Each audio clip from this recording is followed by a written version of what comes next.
Om Swastiastu, Assalamualaikum warahmatullahi wabarakatuh. Selamat malam Bapak Laser, selaku dosen pengajar kampanye Omni, kelas BA 235. Baik, pada kesempatan kali ini saya akan mempresentasikan terkait tugas 2 saya, yang dimana lanjutan dari tugas 1 sebelumnya yang membahas mengenai analisis SWOT, Porter 5 Forces, sama apa gitu lagi satu, saya lupa. Nah, pada kesempatan kali ini saya akan membahas mengenai perencanaan konten yang telah saya buat, lalu media yang akan saya gunakan untuk selanjutnya, dan juga tools yang saya gunakan dalam perencanaan usaha saya terkait omnichannel ini. Sebelumnya izinkan saya share screen terlebih dahulu.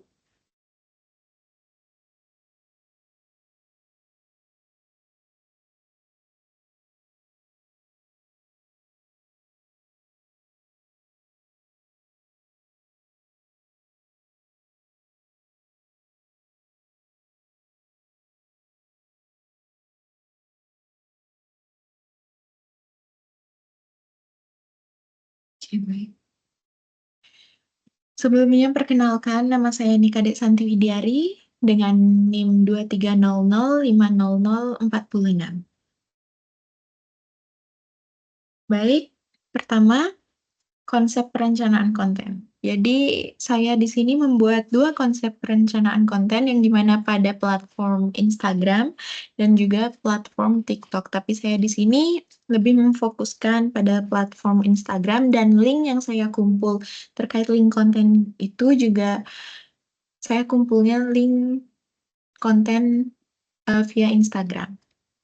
Baik, jadi pada platform Instagram ini, konten utama Instagram dari usaha dapur Makme ini akan berfokus pada pamflet digital yang dimana akan menampilkan daftar menu pre-order harian. Lalu desainnya juga saya buat seestetik mungkin dan juga pastinya informatif. Lalu juga memuat foto asli, produk asli dari dapur rumahan, nama dan harga menu, batas pemesanannya juga, jadi deadline pre-order itu, serta juga ajakan atau call to action ya, untuk pelanggan itu supaya mengorder. Jadi gaya visualnya itu juga hangat dan tradisional modern gitu, dengan dominasi warna oranye kunyit atau coklat kayu, serta juga ada warna hijaunya begitu. Serta font yang mudah dibaca namun tetap khas. Dan juga konten ini juga berfungsi sebagai etalase mingguan yang dimana mendorong urgensi pemesanan sekaligus memperkuat identitas visual brand. Lalu, uh, konten perencanaan pada TikTok ini saya membuatnya itu video slow motion karena pada saat membuat lauknya itu, produknya itu, saya telat gitu videonya karena keterbatasan baterai HP juga. Jadi saya inisiatif untuk membuat kontennya itu berupa video slow motion yang pastinya estetik juga. Jadi untuk konten pada platform TikTok ini, Dapur Makme itu membuat video sinematik slow motion yang mengunggah emosi penonton seperti proses memasak pindang terong petai balado.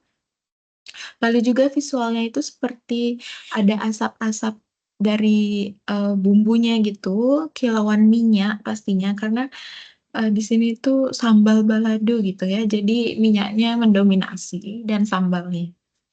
Lalu juga dalam videonya itu juga terdapat sedang mengaduk perlahan, yang dimana di highlight untuk membangkitkan rasa lapar dan nostalgia. Lalu musik yang saya gunakan itu juga uh, musik yang viral lah, supaya dapat meningkatkan viewers gitu. Ini musiknya tuh bukan musik-musik galau, melodi, atau rock gitu, tidak.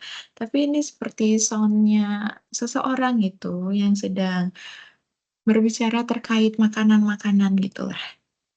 Ini musik yang saya gunakan juga termasuk lucu, dengan caption yang saya taruh di situ sangat singkat dan pastinya menggoda, serta tagarnya itu sangat relevan ya, agar mudah ditemukan, serta konten ini itu juga dirancang sebagai storytelling visual yang dimana mengunggah selera dan mendorong penonton untuk langsung memesan. Next. Salah. Baik, selanjutnya itu ada media yang saya gunakan. Jadi pertama itu ada Instagram. Jadi pada media Instagram ini, seperti yang sudah saya jelaskan tadi, saya membuat pamflet gitu, pamflet digital. Tapi for the next, saya akan memanfaatkan semua fitur Instagram dari feed, membuat highlight, lalu story, reels, dan banyak lagi. Dan untuk saat ini Instagram Dapur Mame itu sudah ada membuat highlight seperti highlight Q&A dan open order gitu. Namun highlight-nya itu menurut saya masih kurang karena belum tercantum detail lokasi, lalu cara pemesanan, seperti itu. Sedangkan TikTok di sini saya sudah ada mengupload 2 konten kalau tidak salah. Terakhir yang saya upload memang slow motion-nya. Jadi pada TikTok ini, for the next content mungkin saya akan membuat konten seperti mini vlog, lalu cara memasak, lalu review makanan dengan pelanggan-pelanggan saya, testimoni gitu. Serta juga pastinya saya akan membalas-balas komentar nanti dari pelanggan gitu, menggunakan video agar media sosial saya itu bisa lebih aktif gitu, lebih sering bersosial media lagi. Lalu ada WhatsApp bisnis itu, ini juga saya gunakan supaya pelanggan itu memudahkan pelanggan untuk melakukan pemesanan gitu secara real time, lalu bisa memilih juga pengiriman katalog hari ini gitu, link menu, serta juga WhatsApp bisnis ini mempermudah antara admin dengan pelanggan itu komunikasi, seperti itu. Supaya juga tidak mengganggu dengan WhatsApp pribadi saya. Lalu selanjutnya juga ada media yang saya gunakan itu, maaf, media yang saya gunakan itu GoFood, GrabFood, dan juga Shopee Food. Lalu juga ada Linktree. Linktree di sini bermanfaat supaya pelanggan itu mudah gitu melihat menu PO minggu ini, lalu bisa mengantarkan pelanggan langsung ke WhatsApp bisnisnya kita, lalu langsung ke link GoFood, GrabFood, Shopee Food, juga testimoni Google Review. Namun untuk saat ini saya belum ada mencantumkan Linktree-nya pada Instagram karena masih proses juga. Lalu setelah itu juga ada media yang saya gunakan itu media kanal offline yang dimana ini jika pelanggan itu memesan via online, dia bisa menentukan gitu antara uh, yang dia beli itu mau kita antar atau datang ke dapur itu sendiri. Next. Baik, selanjutnya ada tools yang digunakan. Baik, jadi tools yang digunakan di sini ialah ini nggak bisa dikasih lagi. Oh, bisa. Baik, jadi tools yang digunakan di sini ya ada yang pertama itu Canva. Yang di mana Canva ini, saya gunakan, ini sangat membantu saya dalam membuat konten untuk di Instagram, konten yang bukan video ya. Karena Canva di sini tuh banyak banget pastinya dipakai dengan, orang-orang baik mahasiswa, pekerja, eee, anak sekolahan, itu semua masih bersangkutan dengan Canva ini. Canva ini sangat-sangat membantu selain banyaknya template yang memudahkan kita dalam membuat konten, kita juga bisa kreasi di sini. Apalagi juga saya itu akun Canva-nya itu, berkaitan dengan apa namanya, dari Kemdikbud gitu, jadi dapat gratis lah untuk menggunakan Canva ini. Lalu Canva ini akan saya fokuskan untuk membuat konten-konten yang di mana bukan video. Jadi seperti Q&A, open PO gitu, lalu apa ya, konten edukasi juga bisa saya buat mungkin di Canva ini untuk di-posting di Instagram. Lalu yang kedua itu ada CapCut. CapCut ini saya fokuskan untuk, mengedit video gitu. Jadi lebih ke konten video karena di CapCut ini template-nya juga sangat banyak, tapi kadang juga saya lebih, suka edit sendiri, lebih suka berkreasi sendiri, karena CapCut ini menurut saya lebih cocok memang untuk mengedit video ketimbang edit foto, begitu. Lalu selanjutnya ada WhatsApp Business Tools, mungkin untuk kedepannya WhatsApp Business Tools ini, eee, saya akan sangkut pautkan dengan, chat otomatis gitu, supaya pelanggan itu tidak mudah kabur gitu ya, karena respon lama gitu misalnya. Lalu di sini ada tools Google Forms dan Google Sheets, yang di mana Google Form dan Google Sheets di sini, digunakan untuk pelanggan itu memesan menu dari dapur Mak Me itu sendiri. Jadi, mereka akan memesan by Google Forms, lalu itu akan tercatat langsung dan masuk langsung ke Google Sheets. Jadi, kita tidak perlu ribet-ribet lagi gitu nyatet manual karena sudah, eee, dibantu oleh Google Form dan Google Sheets ini. Lalu selanjutnya juga ada Instagram dan TikTok Insight, yang di mana ini tuh seperti kita itu melakukan evaluasi tiap minggu mungkin atau, ya lebih enak tiap minggu sih ya, untuk membandingkan antara konten A dan konten B, dari segi insight-nya gitu, seperti tayangan, like, share, komen, seperti itu. Agak supaya kita bisa memperbaiki apa kurangnya jika di konten A ini terlihat kurang gitu, sedangkan konten B ini membludak gitu. Jadi ini sangat membantu juga. Lalu yang terakhir itu ada QR code. QR code ini juga bisa dicantumkan, sebagai media mungkin QR code untuk pembayaran gitu kan. Misal ada pelanggan yang ingin transfer gitu, dia mengambil makanan ingin transfer, kita tinggal kasih QR code-nya. Juga QR code ini juga bisa, kita buat untuk langsung menuju ke Google Forms, lalu juga ke WhatsApp Business mungkin, di situ juga kita akan sediakan. Lalu next, salah, maaf. Baik, selanjutnya ini ada strategi optimasi konten. Jadi yang pertama itu konsisten jadwal dan waktu unggah. Jadi konsistensi unggah itu tidaknya 3 hingga 4 kali dalam seminggu. Biasanya ramainya itu ketika kita post itu pada saat jam 11 siang hingga jam 1 siang, serta jam 7 malam hingga jam 9 malam. Karena pada jam-jam segitu tuh, membantu kita supaya, mudah dikenali oleh algoritma itu sebagai akun aktif dan juga, membantu kita dalam meningkatkan peluang konten untuk direkomendasikan ke audiens gitu. Kan tetapi saya juga pernah membuat konten postingnya itu jam malam-malam banget, jam 11 itu juga efektif menurut saya.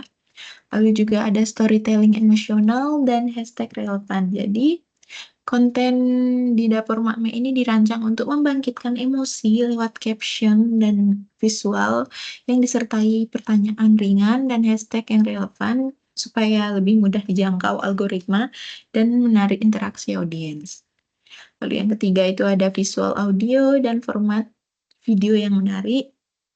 Seperti video slow motion Dapur Makme ini dibuat dengan detail visual seperti close up tumisan, uap panas, efek sinematik, audio trend, format vertikal, serta hook di 3 detik awal dipilih agar menarik perhatian dengan editing yang didukung oleh CapCut. Lalu yang keempat, itu interaksi dan keterlibatan aktif atau engagement boosting, yang mana Dapur Makme ini meningkatkan peluang FYP for your page dengan mendorong interaksi seperti membalas komentar, polling, duet TikTok, dan repost konten pelanggan, serta menyisipkan ajakan halus di caption agar konten itu lebih sering direkomendasikan. Lalu yang kelima itu ada penggunaan CTA atau call to action yang kuat dan natural. Jadi CTA ini digunakan dalam berbagai format seperti caption, video, story, atau pamflet untuk mendorong pemesanan yang pastinya disusun dengan bahasa yang ramah dan natural. Lalu yang terakhir itu monitoring dan evaluasi performa konten yang saya bilang tadi di sini kita evaluasinya menggunakan tools Instagram dan TikTok Insight. Gitu. Baik, selanjutnya tujuan strategi optimasi konten. Jadi yang pertama itu membantu kita meningkatkan jangkauan pasar dan aksesibilitas. Lalu yang kedua membangun konsistensi identitas brand. Yang ketiga mendorong keterlibatan pelanggan secara emosional. Yang keempat itu mengoptimalkan konversi dan penjualan. Lalu yang kelima itu ada menghadirkan efisiensi operasional berbasis digital. Dan yang terakhir itu menjadi pembeda di tengah persaingan pasar kuliner. Baik, selanjutnya itu ini merupakan video cara upload pada platform TikTok dan juga platform Instagram. Baik, saya akan mulainya platform Instagram. Ini kita barengin langsung. Dapat kita lihat ya, di sini pada platform Instagram ini saya postingnya itu dengan memilih musik. Saya Reels full layar gitu. Jika ingin 9:16 gitu, kita harus postingnya di Reels dan saya tambahkan lagu yang viral gitu seperti Ungger Ungke itu yang sedang booming gitu ya. Sedangkan di platform TikTok ini videonya juga udah ya seperti biasa, posting biasa. Lalu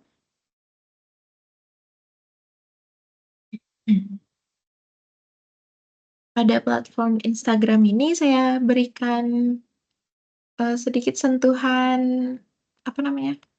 Filter. Karena sebelum saya isi filter tuh warnanya masih pudar gitu. Setelah saya isi filter lebih tajam gitu. Jadi supaya mengunggah khalayak gitu.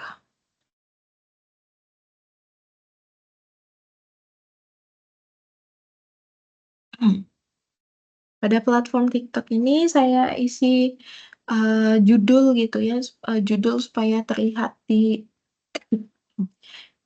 mana namanya, di akun kita itu supaya terlihat konten kita tuh spesial menu gitu. Biar ada judulnya gitu langsung, agar mudah dikenali juga oleh pelanggan.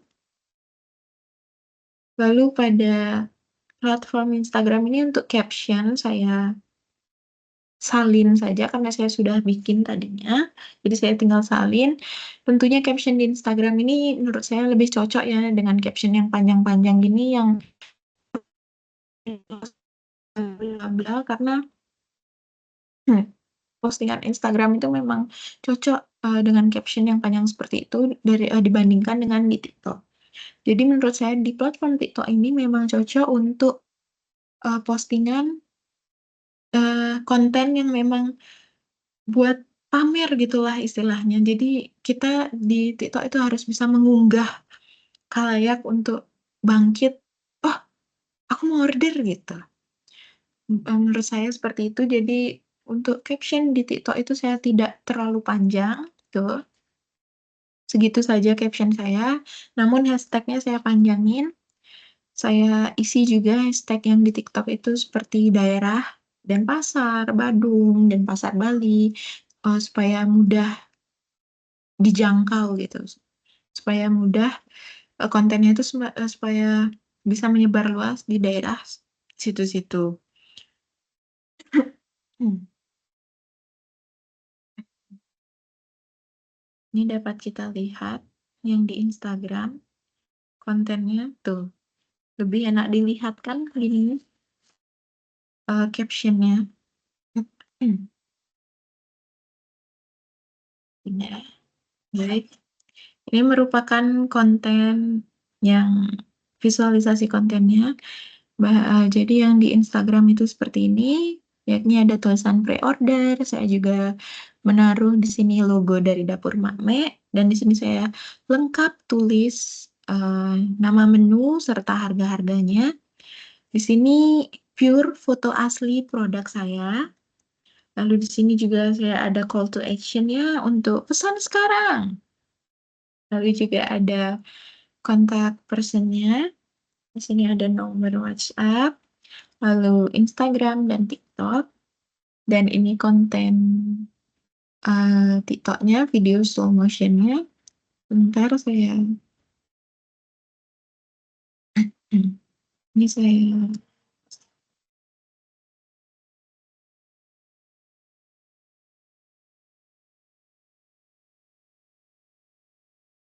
saya, ulang lagi dari sini. Mohon maaf.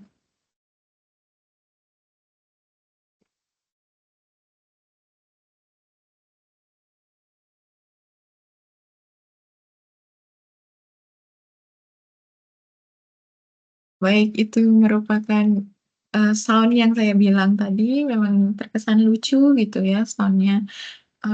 Dan itu gimana ya? Viewersnya memang benar cepat gitu. Kalau misalnya pakai sound-sound lucu gitu. Lalu ini merupakan caption yang di Instagram. Tadi sudah saya sebutkan juga ini caption yang di TikTok. Supaya ini tuh deretan hashtag yang digunakan pada caption TikTok itu untuk memperluas jangkauan dan menargetkan pengguna berdasarkan minat serta lokasi, khususnya seputar Denpasar, Badung, dan Bali. Gitu. Itu tujuan saya menaruh hashtag lokasi. Kalau yang di Instagram ini cocok memang lengkap juga saya jelaskan juga walaupun pada kontennya itu sudah tertera gitu, tapi terkadang namanya netizen harus lengkap gitu. Selanjutnya,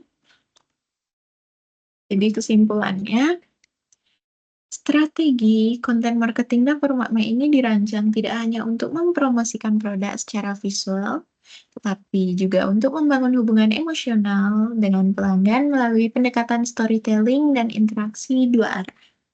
Dengan mengintegrasikan berbagai media digital dan tools pendukung, strategi ini memungkinkan Dapur Makme menjangkau audiens yang lebih luas, menyampaikan pesan brand secara konsisten, serta menciptakan pengalaman pemesanan yang mudah dan personal. Jadi pendekatan ini menunjukkan bahwa meskipun berbasis rumahan, Dapur Makme mampu bersaing secara profesional di tengah pasar kuliner digital yang kompetitif. Jadi harapan ke depannya, strategi ini akan dapat terus dikembangkan dengan mempertimbangkan tren konten, preferensi pelanggan, dan inovasi digital untuk menjaga keberlanjutan serta memperkuat posisi Dapur Makme sebagai brand kuliner lokal yang unggul dan relevan di era modern. Baik, sekian segitu saja presentasi dari saya. Mohon maaf apabila ada kesalahan kata. Saya tutup dengan selamat malam dan terima kasih. Om Santi Santi Santi. Om. Wassalamualaikum warahmatullahi wabarakatuh. Selamat malam.